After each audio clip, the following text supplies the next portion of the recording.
Okay, so what if the drink you chose tonight, that complicated $18 mocktail, or the super rare single barrel whiskey, or even just a basic low price beer, what if it wasn't really about your thirst? Mm. What if it was actually a meticulously crafted signal?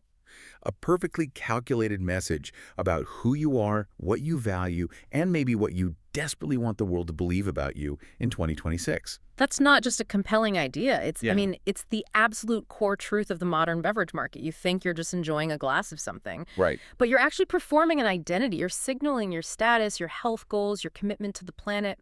We've pulled together some really fascinating sources for this. We're talking global trend reports, deep dives into ancient history, and these wild psychological frameworks that marketing giants use. And that's our mission in this deep dive. We're here to figure out the real story behind what we're all drinking, why we're seeing this incredible collision of, like, the ancient past and the far future. It's a total fusion. We're going from pre-Columbian fermentation methods all the way to carbon-negative gin. We're asking why your bartender is suddenly acting like a chemist who's obsessed with saving citrus peels. And why the biggest, most well-funded marketing push right now is basically telling you to just stop drinking alcohol altogether. It's a paradox. It is a radical moment, and it feels like it's powered by, I don't know, anxiety and aspiration. Totally. You've got liquid time travel, celebrities selling you sobriety with like a sophisticated sales pitch, and this intense focus on the actual dirt beneath the distillery floor. It all dictates what you're going to be ordering next. We go deep. We get real. This is the deep dive. Okay, let's get into it. Huh. Let's start with, I think, the biggest and most visible shift that's happening right now. It is fundamentally changing how we socialize. I'm talking about the sober curious movement. Right. And it's not a niche thing anymore. It's not that, dry January fad that everyone tries for a week. No. This is a real normalization, a huge mainstream daily ritual change for a lot of people. And the money proves it's way past the fad stage, doesn't it? Oh, 100%. The money defines it as a true economic shift, not just like a lifestyle blip. We are looking at unprecedented growth. The non-alcoholic market is expected to hit a massive $3.8 trillion globally by 2034. 3.8 trillion? That's an insane number. It's wild. And just to, bring that home for you listening, if we just focus on the U.S. alone, that market is projected to hit $225.62 billion by 2030. Wow. That is a significant chunk of change moving directly away from traditional alcohol sales. And of course, what validates a massive economic shift faster than a famous person attaching their name to it. The ultimate marketing lever. We're seeing huge celebrities jump on this trend. They're basically creating new status symbols around sobriety and wellness. And think about who is doing this. It's not random. You have Tom Holland launching Beero. You have John Mulaney. His journey makes his launch of Year's beer feel so authentic and powerful. So authentic. Bella Hadid was actually an early mover with Kin Euphorics, which is all focused on adaptogens. Katy Perry has DeSoy. These aren't just like simple endorsements. No, these are celebrity-backed declarations that this entire category is sophisticated and, frankly, cool. And they're making these powerful strategic partnerships, too, like Robert Downey Jr. collaborating with Tom Holland's BEO.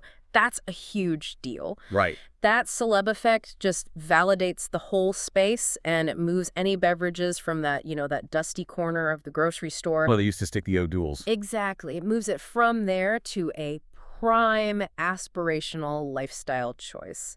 And we're only going to see this pick up more and more steam heading into 2026. But the products themselves have had to evolve, right? Yeah. I mean, we are long past the era of the overly sweet Shirley Temple. Oh, thank God. Yeah, we're way beyond the simple, disappointing mocktail. They have to innovate aggressively to justify that premium price. You can't just charge someone $8 for something that tastes like juice. You can't. And innovation is happening on two fronts, and it's highly strategic. First, they're making them functional. Okay, what does that mean, functional? It means they're loading these drinks with things like adaptogens, ashwagandha for stress, reishi mushrooms, maca root, and also nootropics. So brain boosters. Exactly. The goal is to deliver specific perceived health benefits. So it could be for energy, for relaxation, for concentration. They're not just taking something away, which is the alcohol. They're adding a perceived cognitive and physiological value.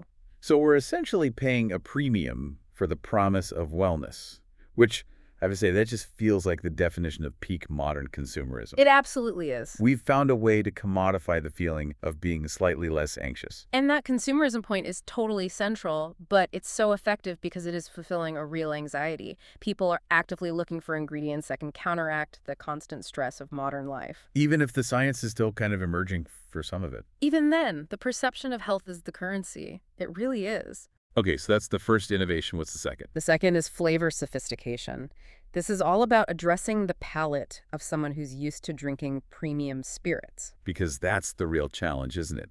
Replicating the body, the complexity, that aromatic heat of a traditional spirit, but with no alcohol? It's a huge challenge. It requires serious engineering. Producers are using these advanced dealcoholization techniques.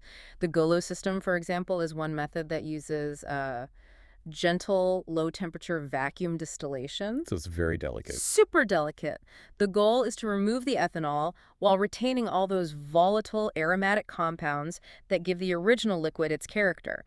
You're trying to keep the soul of the spirit just without the booze. And then they build flavor on top of that. Precisely. They complement it with complex flavor layering. So they'll use multiple infusions, specific tannins to create mouthfeel, spices for that feeling of warmth, and natural acids to mimic the complexity you'd find in a high-end whiskey or gin. It's like building a flavor profile from the ground up, instead of just taking something away. That's a perfect way to put it. Okay, so whether we're choosing these meticulously re-engineered NA options or a traditional foolproof spirit, we're choosing them to signal something about ourselves.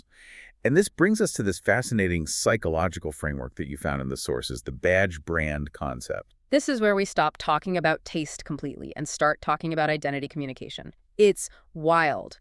Liquor companies, maybe more than any other consumer category, market their products as badge brand. A badge brand. Yeah. It's an item consumers use, often totally subconsciously, to communicate their own self-perceived identity and status to their social group. They are not selling you liquid. They are selling you a specific emotional state, an aspiration. And the sources break this down using a proprietary model, right? The consumer needs onion. The consumer needs onion, yeah. And just visualize an onion with rings moving inward to the core. Okay. The outer layers are the practical, superficial things. Functional needs, product features. What is it? Is it cheap? Is it cold? The basic stuff. The basic stuff. But the deeper you peel that onion, the more emotional the positioning gets. You move through identity needs, then social values, and you finally hit the core. Emotive needs and symbology. So the drink becomes more than a product. It becomes a deep emotional symbol. That's it. And Diageo, the massive liquor conglomerate, took this psychological architecture and refined it specifically for the alcohol market. They centered it on 6 core emotional states that people are trying to convey when they're drinking. And brands strategically place themselves within these 6 states, right? Yeah. To carve out their own psychological territory. Exactly. They actively try to avoid overlapping too much with their competitors on this map. It's all about owning an emotional space. Okay, let's walk through these 6 states, because this feels crucial. This defines the entire liquor landscape. Okay, number 1 is affiliation. This is all about belonging. It's often associated with non-craft beers, The communal shared experience of a big game or a backyard barbecue. Group bonding. Easy to drink. Precisely. Then you have release. This is the desire to let loose, shed stress, have an uninhibited good time. Think tequila brands, rum brands. The marketing is fast-paced, colorful, all about nightlife and escapism. Got it. What's next? Contentment. This is about comfort, winding down, warmth. It aligns with heavier, maybe more nostalgic liquors, Irish cream, certain schnapps, a cozy fireside brandy. It's selling stability, tradition. Okay. The next one feels like the most obvious one. Status. The most explicit form of badge branding, absolutely. This is your high-end vodkas, your super premium whiskeys, your exclusive champagnes, the packaging, the price, the heritage. It all just screams wealth and esteem. You drink it to show you can afford it. And that you have elevated taste. Right. And closely related, but different, is number 5, discernment. This is the world of the connoisseur, the enthusiast. So this is craft beer, specific liqueurs, aged rums, and definitely Scotch whiskeys. Definitely Scotch. Choosing these means you're communicating knowledge, sophistication, and appreciation for process and rarity. It's not about wealth, it's about intellectual status. It's the I know something you don't drink. That's the one. And finally, number 6, and this is so key for the American market, independence. American whiskey. 100%. You are signaling self-determination, self-reliance, a rugged, often very masculine identity. So many U.S. whiskey brands are strategically placed right here, emphasizing freedom, the frontier spirit. That is pure psychological engineering. So the moment you pick a specific bottle off the shelf, you are subconsciously signaling exactly where you sit on that emotional map. And you can see it in the little nuances of the marketing. For example, Jim Beam. It aligns itself as a release badge. It's about letting loose. But it strategically floats toward independence. It suggests ruggedness while you're having fun. Okay, so what about Jack Daniels? Jack Daniels, especially in the US, is positioned firmly between release and affiliation. It's the brand you drink with a group to have a good time, not necessarily the one you choose for solitude or to show off high status. This psychological battle isn't just for alcohol either. We're seeing this same badge brand engineering with companies like Olipop, which has just exploded in the soda market. Olipop is a phenomenal case study. Hitting $200 million in revenue is not an accident. They completely repositioned a traditionally unhealthy product, soda, and they turned it into something that says, I care about my body, but I also want pleasure. They're selling guilt-free indulgence. They found that exact psychographic gap. People who crave the nostalgia of those old-school soda flavors, root beer, cola, but they want way less sugar and the functional benefits of prebiotics and fiber for gut health. They bridged pleasure and proactive wellness perfectly, and their marketing is genuinely brilliant. It's hyper-targeted to a Gen Z and millennial audience. They totally avoid those old, polished, scripted ads. They call it real talk, right? Using candid, creator-led narratives. Which is so much more effective. The ad doesn't feel like an ad. It feels like an organic, trusted recommendation from someone you follow. And their genius is in trendjacking. They're masters of jumping on social media trends and using user-generated content, UGC. Totally. You saw it with the spotty dupe trend on TikTok. They just leaned right into it for their lime flavor. They also built entire campaigns around organic hits, like turning the viral Sleepy Girl mocktail trend into a huge structured product push. They just empower their influencers. From huge celebrities like Mindy Kaling and Priyanka Chopra, all the way down to niche beauty creators doing Get Ready With Me videos. And the product just gets integrated naturally as a lifestyle item.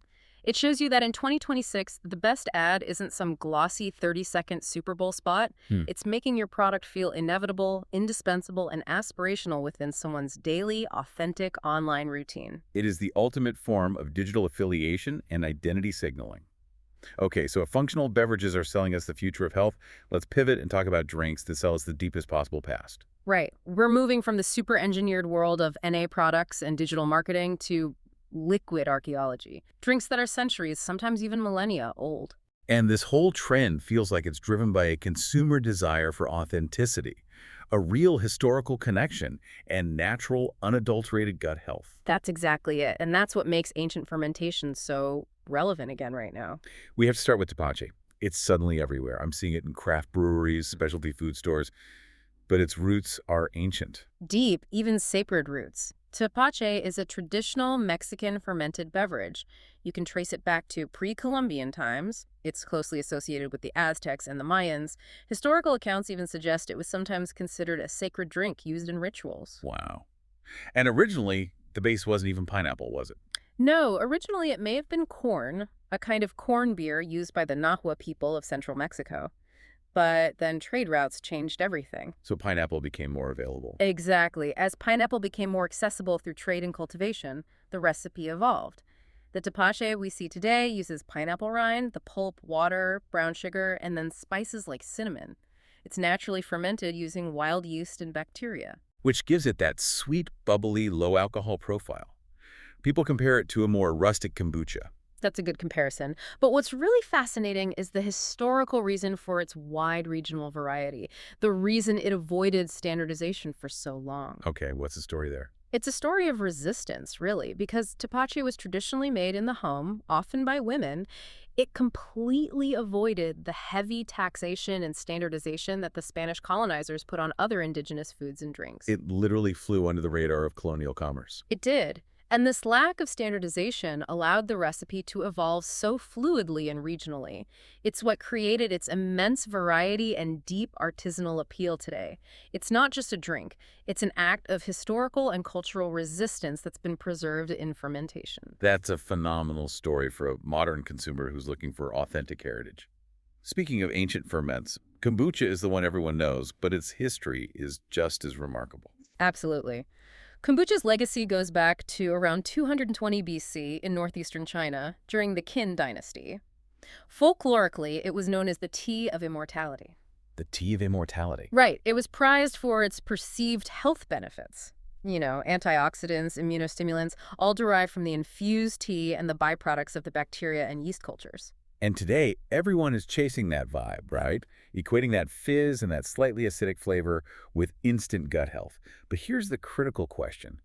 Is kombucha technically a probiotic? That is the crucial question, and it requires some nuance. Kombucha relies on a SCOBY, a symbiotic culture of bacteria and yeasts, to produce beneficial organic acids and other bioactive compounds. Oh, okay. And while it is rich in live microorganisms, the current sources stress that because of the high variability in its composition, especially in smaller artisanal batches, it is technically not yet classified as a probiotic beverage by established scientific bodies. So why does that variability stop it from being classified? Because for something to be medically classified and marketed as a probiotic, it needs standardized strains, proven viability through the digestive system, and validated efficacy at a specific tested dose. On kombucha too.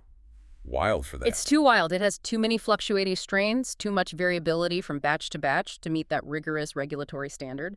So essentially, we're drinking a health tonic based on historical perception and belief, which isn't yet fully backed by modern scientific validation. That concept, drinks born from perceived wellness, that mirrors the entire history of using herbs and spirits, doesn't it? It's a perfect parallel. The use of botanicals for both flavor and perceived wellness is ancient. You can look back at the Ebers Papyrus, which is an Egyptian medical text from 1550 BC. Okay. And it explicitly mentions juniper berries. That's a clear precursor to gin, thousands of years before London distillers ever formalized it. So gin wasn't born in a trendy distillery, it was born in a pharmacy. Essentially, yes. Spirits like gin and absinthe started out as medicinal remedies. They were crafted by monks, alchemists, apothecaries. Gin was used for stomach discomfort. Absinthe was an herbal tonic. They were functional. They were intended to be functional. They only gradually transitioned into social and recreational drinks.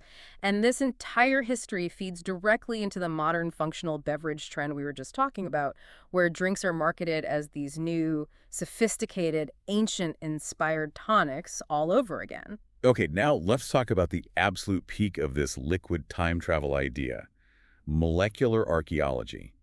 This sounds less like a brewery and more like an Indiana Jones script. That is the entire mission of Dogfish Headcraft Brewery. The founder, Sam Colagione, has this long-standing collaboration with a molecular archaeologist, Dr. Patrick McGovern. And what do they do? They literally reconstruct beverages that haven't been tasted in millennia. They do it by analyzing the chemical residue they find in ancient tombs and on pottery shards. And their first big success was the Midas Touch project. Correct. That beer was based on residue discovered in the 2,700-year-old tomb of King Midas in Turkey.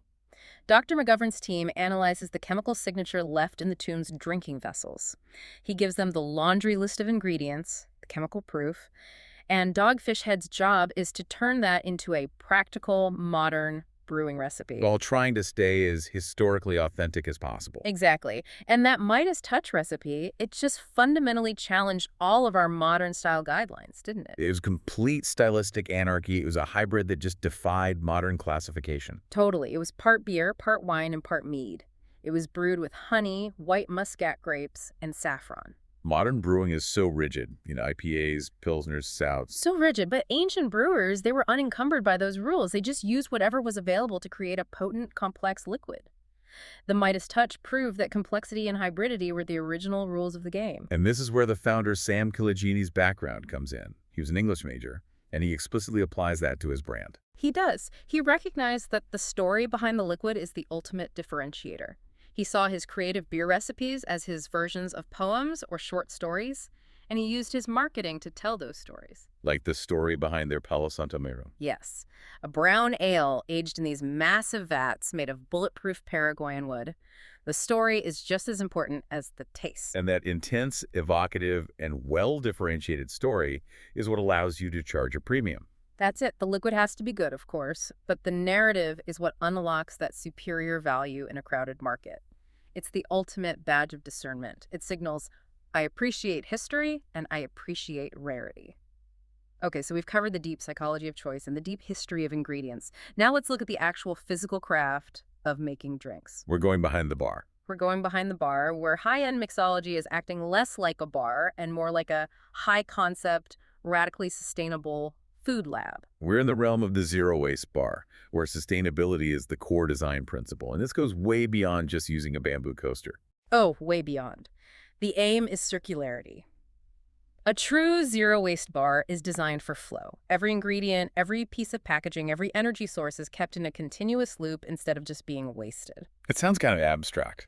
It does, but it starts with really simple actions. Yeah. Keen observation, simple tracking, like just weighing your food waste every week. And then it expands from there. It expands to demanding that every single part of the operation, from the materials your barware is made from to the cleaning products you use, meets these high sustainability standards. You're designing a whole system of flow. And the undisputed pioneer here is Ryan Chettiawardana, also known as Mr. Lion. He took this concept to the absolute extreme with his first bar, White Lion, way back in 2013. His approach was so radical at the time, it shocked the industry. He eliminated perishables completely, no fresh fruit, and most famously, no ice. No ice in a cocktail bar, that's wild. It was a statement. He pre-bottled all his cocktails. It was this extreme, almost academic exploration into lowering waste and extending shelf life. And his philosophy has evolved now. At its current place, Lioness, the team approaches the menu, less like bartenders and more like conceptual chefs. The creation process is intense. They focus the entire menu around specific ingredients, often really unusual ones rather than cocktail styles. The team might spend 6 months researching a broad topic, a sociological trend, a historical period, and then try to channel the sentiment of that story into a drink. And that's where you get these extreme high-concept flavors on the menu, right? Ingredients that sound almost like gimmicks. Smoked camel milk, jellyfish, cornflake, frozen yogurt. Precisely. Those aren't just for shock factor, they are flavor conduits. They're used to communicate the underlying theme or the narrative of that menu. It's mixology elevated to narrative art, where the ingredients are the words. And a huge part of this zero-waste philosophy is about maximizing every single part of an ingredient, especially citrus peels, which are usually the biggest source of waste in any bar. This is where ancient techniques come roaring back into style, specifically oleosaccharum. It sounds incredibly fancy. It does, but it literally just means oil sugar in Latin. It's a classic resourceful technique for creating a fragrant, concentrated citrus syrup. So walk us through the chemistry. How does it work? It's just maceration. You combine citrus peels, usually lemon or lime, with sugar, and you let them sit for several hours. The sugar acts as the desiccant. It pulls the volatile essential oils directly out of the peels. So you're left with this incredibly aromatic concentrated syrup. The most aromatic syrup. And it's not just some fancy modern trick. It was born from thrift, from necessity. It was a way to preserve flavor before refrigeration. And today it's a key tool for high-end bars to reduce waste and add this incredible complexity and depth to their drinks. Way more concentrated flavor than simple juice could ever provide. Okay, but the next wave of resourceful syrups introduces another key ingredient, one that takes us even deeper into history: vinegar. We're talking about shrubs. Yeah, the name shrub traces its roots back to the Arabic word sharab, which just means to drink. And shrubs are these sweetened, vinegar-based syrups with an incredibly colorful history. They were huge in 17th and 18th century England, often used by smugglers. Wait, smugglers, what did they do with the vinegar? They used it to mask the taste of spirits that had been exposed to seawater or had spoiled a bit during illicit transport. The acidity was powerful enough to cover up any off notes. That's genius. And they were also indispensable in colonial America, not just for flavor, but for vitamin intake. It helped defend against scurvy during long winters when you couldn't get fresh citrus. So chemically, what is it about the vinegar that works so well? The acetic acid is the hero. It's a natural preservative.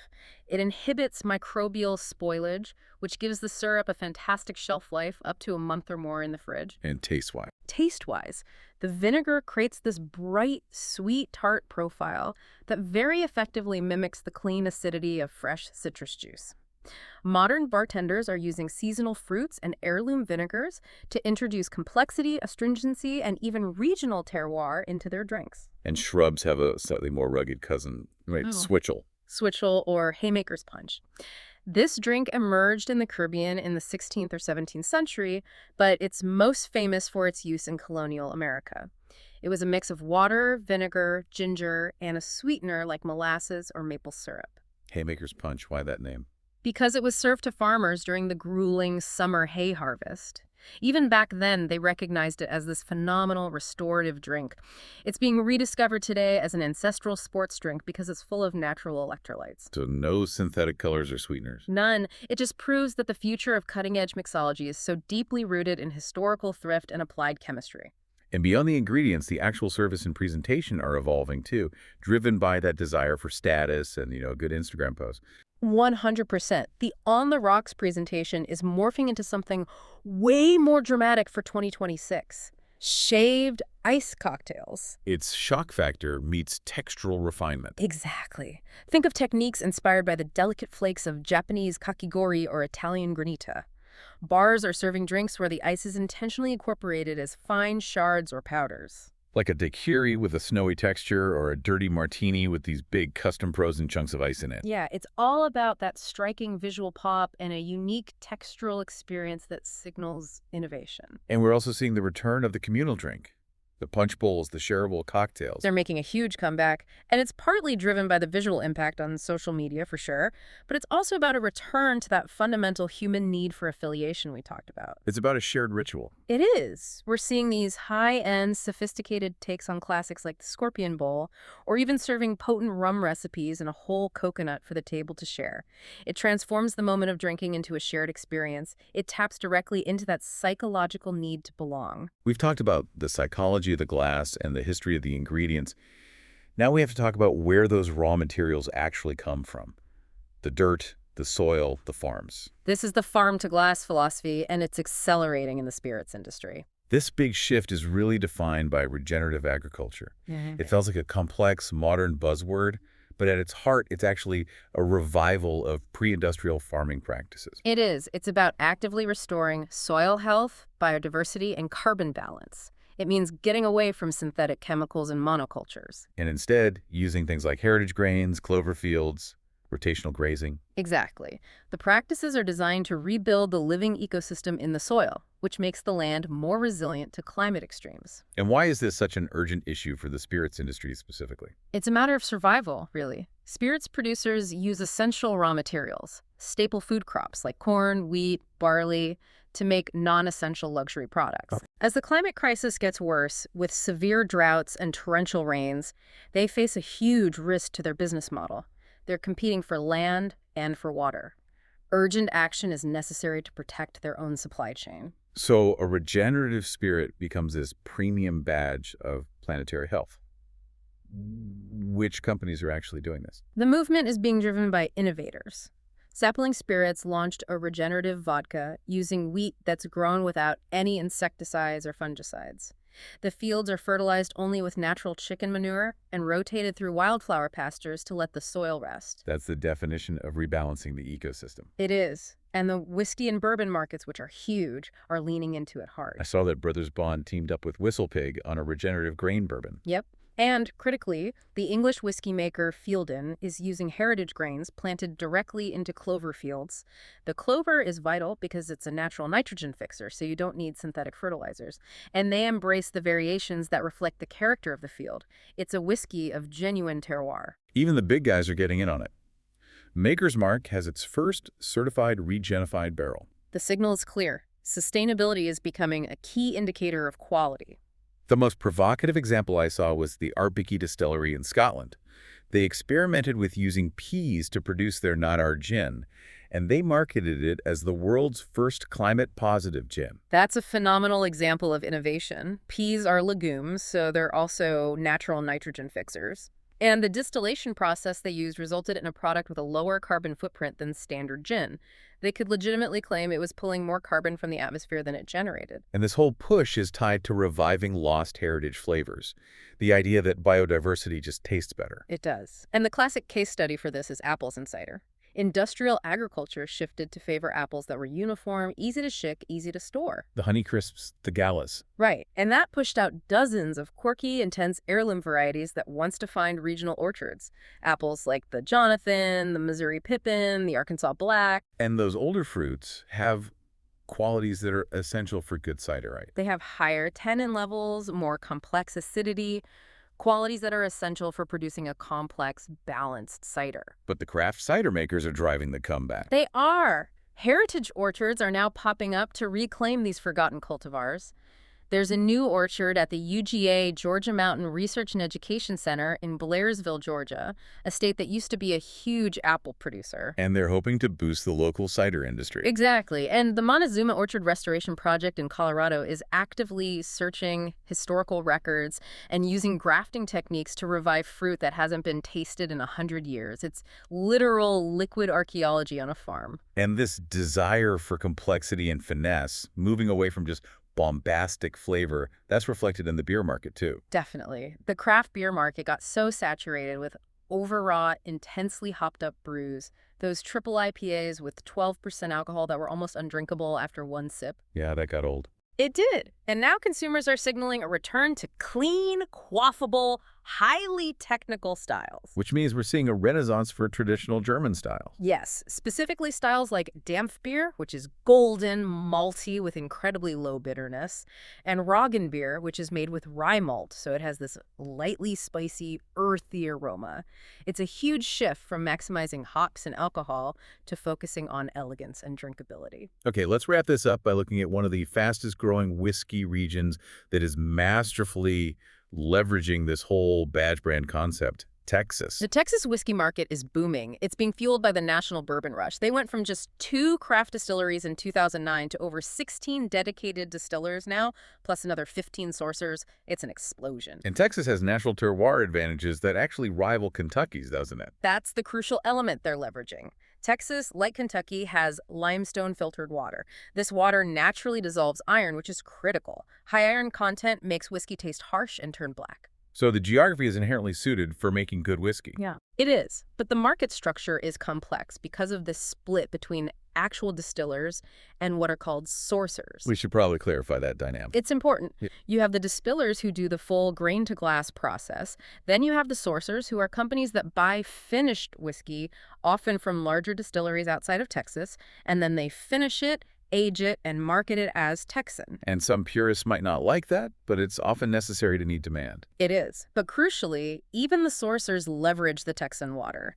They use it for the final proofing down of the spirit they bought, so they still get that limestone filtered advantage. And this all funnels into one massive marketing edge that Texas has, leveraging the powerful Texan mythos. Yes, they are creating a distinct badge brand. They're appealing directly to that independence category of the need scope model. They are selling grit, self-determination, the rugged frontier identity in every single bottle. They're selling an identity. They are positioning themselves right now to break out of the craft space into national and global markets by selling not just whiskey, but a highly desirable, self-reliant identity.